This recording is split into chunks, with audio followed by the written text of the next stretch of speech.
Welcome to my show. I'm Dhriti Yatri, and here are the biggest stories that are making headlines across the globe today. So let's start with it. Well, the fraud case that triggered federal alarm, US authorities exposed a major elder fraud scam operating across multiple states. Well, the crime targeted senior citizens using fear based deception here.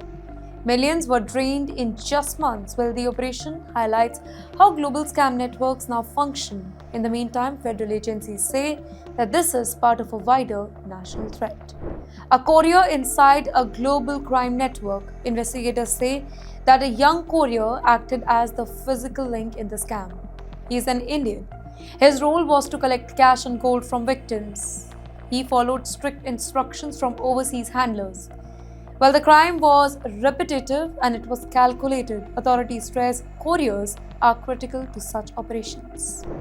How gold became the perfect trap, let's talk about that. Victims were pushed to convert savings into gold. Scammers claim banks were unsafe and monitored. Gold is harsher to trace and recover once moved. Florida's retiree population was heavily targeted in this case, but officials warn that gold scams they are rapidly increasing nationwide. Law enforcement breaks the chain. Well, the operation collapsed after a victim alerted the police. An undercover sting was launched. The courier was arrested at the pickup location. Digital evidence revealed the full network. Authorities say that early reporting saved million lives. Sentencing sends a national message here. While the court handed down an 18-year federal sentence, judges cited scale, intention, and repeated harm. Victims lost their savings meant for healthcare and survival, while officials called the crime morally devastating. The verdict is meant to deter similar operations. Donald Trump issues a direct warning to Iraq. That's right, US President has issued a blunt geopolitical ultimatum. If Nouri al-Maliki returns as Prime Minister, the United States will end the support. No aid, no backing, no guarantees. The message was kind of public and unmistakable.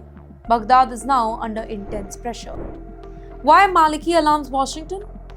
Well, Maliki ruled Iraq during a deeply unstable period.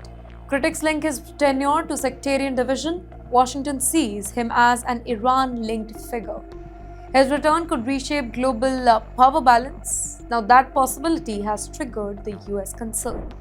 Pressure politics replaces diplomacy here. This is not a quiet negotiation anymore. It is a strategic pressure. Trump is speaking directly to Iraq's power brokers. Well, the choice now carries consequences. Geopolitics has turned transactional again. Russia enters Iran's air defense equation. Reports suggest that Russia may be arming Iran with S-400 systems. Well, these are among the world's most advanced defenses. If confirmed, then US strikes planning become harder. Washington views this as escalation. Moscow has not denied the cooperation either. Well, lessons from Iran's 2025 air defense collapse here. Iran suffered major losses in earlier strike. Radar systems and launchers were destroyed quickly. Its airspace was briefly exposed. Well, that humiliation reshapes Iran's defense strategy now. The S-400 may be the part of that response. But you know why the S-400 changes the risk map here? Well, the system can track multiple threats simultaneously. It creates layered protection across wide areas. It does not make Iran untouchable. And it raises the cost of the conflict also. Military planners, they must now recalibrate. Gaza's post-war governance plan emerges. A new US brokered Gaza Authority is being discussed. It would be technocratic and not ideological. Well, the goal is stability after conflict, but Hamas remains deeply embedded here. Now that reality, it all complicates every plan. Hamas's strategic repositioning. Hamas claims 10,000 police officers could serve the new authority. Not fighters, administrators, not rulers, workers. This is survival through adaptation. Israel sees a dangerous grey zone. Israel's red line faces a test now. Israel insists that Hamas must have no role in Gaza, but uniforms and titles can change. Personnel often remains the same. Now this creates a dilemma for ceasefire talks. October negotiations are now very, very important. Canada reconsiders the F-35 deal. Canada is reviewing its massive F-35 purchases. Costs have surged beyond expectations. Domestic pressure is mounting. Alternatives are being explored. Washington is watching it very, very closely. NORAD and the sovereignty question here. Well, Canada and the US jointly defend the North American airspace. Interoperability is central to NORAD here. Now, any capability gap raises the alarm. The US, well, they have warned that it may step in. That implies American jets over Canadian skies. Ottawa pushes back against the pressure. Prime Minister Mark Carney ordered a review and not cancellation. He insists that Canada must protect sovereignty here. Economic realities matter. Well, political independence matters more. The debate, that is far from over. Davos sparks a diplomatic clash.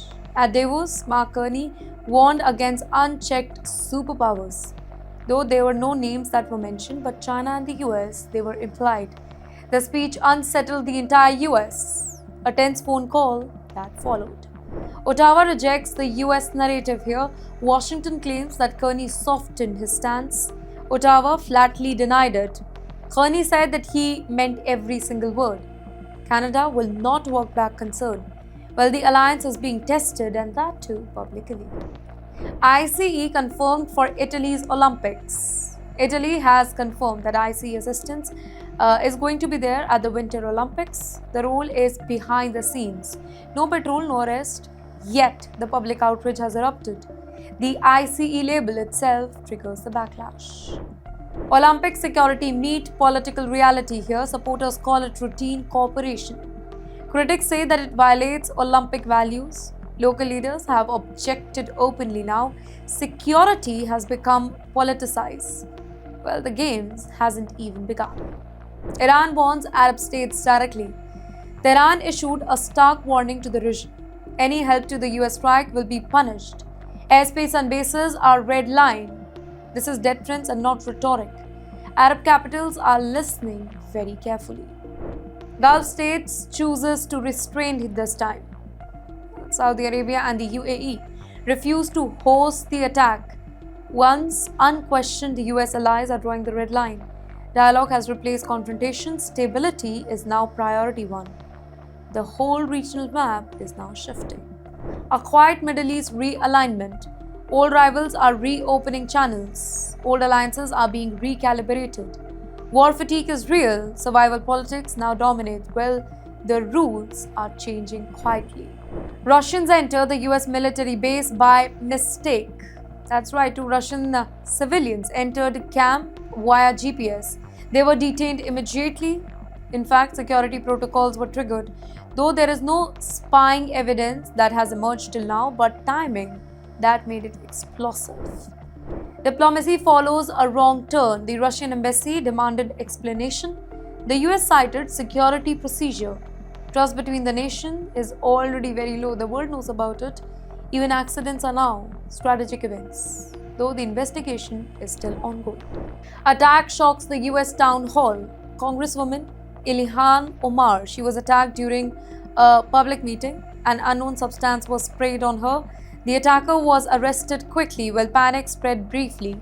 Security concerns are now rising. Omar's defiant response. Despite the attack, Omar stayed on the stage. She resumed speaking calmly. Well, the crowd listened in silence. The message was resistance. Political violence failed to silence the debate. Rising tension in public politics. Town halls are becoming flashpoints. Immigration debates are intensifying and officials face growing risk. Security is under review nationwide. Democracy is now being stress tested. Here's the final take, ladies and gentlemen. The world is under pressure. From scams to sovereignty, pressure is everywhere. Trust is eroding, power is being renegotiated, allies are questioning old assumptions, and consequences, they are global. And with that, that's a wrap up of our 30 news bulletins from around the globe. From Gaza to Israel, From the US to Italy, the world is changing, and so is geopolitics. And me, Dhriti Yatri, on Times XP is here to give you all the latest updates that matters the most. See you tomorrow.